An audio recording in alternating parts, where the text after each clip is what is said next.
घने जंगलों के बीच एक शांत किनारे पर बसा था शेरों का साम्राज्य। वहां का राजा था शेर विराट, बलवान, समझदार और न्यायप्रिय। लेकिन समय के साथ उसकी उम्र बढ़ती गई और अब उसे एक उत्तराधिकारी की तलाश थी। विराट का बेटा था आर्य, एक नन्हा, मासूम लेकिन जिज्ञासु और साहसी शेर शावक। आर्य अभी छोटा था, लेकिन उसमें कुछ खास था। वह हमेशा जंगल की कहानियों में रुचि लेता, जानवरों की मदद करता और अपने पिता की बातों को ध्यान से सुनता। लेकिन जंगल के कुछ बड़े जानवरों को यह पसंद नहीं था कि एक नन्हा शेर किसी दिन राजा बने, खासकर बघेरा नाम का काला तेंदुआ, जो खुद जंगल पर राज करना चाहता था। बघेरा ने कई बार आर्य को नीचा दिखाने की कोशिश की। एक दिन उसने जंगल में अफवाह फैला दी कि आर्य डरपोक है और कभी राजा बनने लायक नहीं होगा। इससे आर्य को बहुत दुख हुआ, लेकिन उसने हार नहीं मानी। वह अपने पिता से जाकर बोला, पिताजी, क्या मैं कभी राजा बन पाऊंगा? विराट मुस्कुराया और बोला, राजा बनने के लिए ताकत नहीं, समझदारी, धैर्य और करुणा की जरूरत होती है। अगर तुम अपने अंदर ये गुण विकसित कर लो तो पूरा जंगल तुम्हें खुद राजा बना देगा। इस बात ने आर्य को प्रेरित किया। अगले दिन से ही उसने अपने जीवन को बदलना शुरू किया।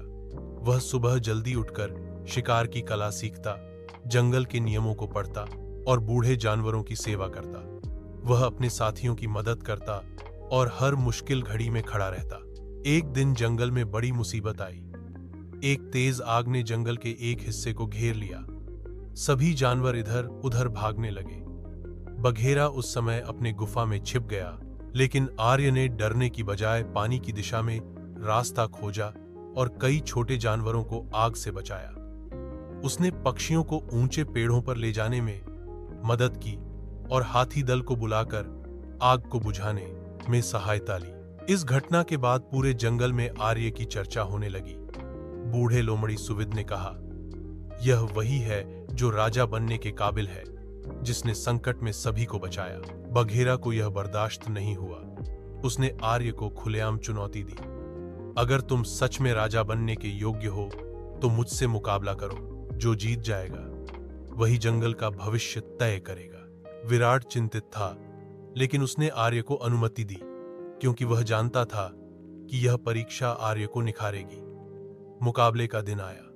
जंगल के बीचों बीच सब जानवर इकट्ठा हुए। बघेरा ताकत में ज्यादा था, लेकिन आर्य चप्पल और चालाक था। मुकाबला शुरू हुआ।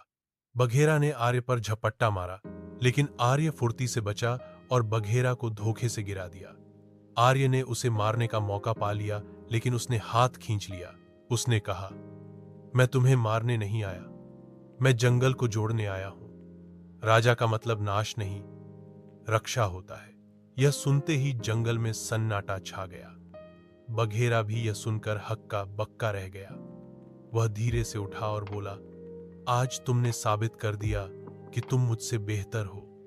मैं तुम्हारा विरोधी नहीं, अब से साथी बनूंगा। यह सुनते ही जंगल में तालियों की गूंज उठी। सभी जानवर खुशी से चिल्लाए, आर्य जिंदाबाद, हमारा नया राजा जिंदाबाद। विराट ने गर्व से आर्य को गले लगाया और अपने सिंहासन की माला उसके गले में पहनाई। आर्य अब जंगल का नया राजा बन चुका था। एक ऐसा राजा जो ताकत से नहीं, अपने साहस, समझ और करुणा से राज करेगा। सीख, राजा वही बनता है जो सेवा करे, न कि शासन थोपे। सच्चा नेतृत्व डर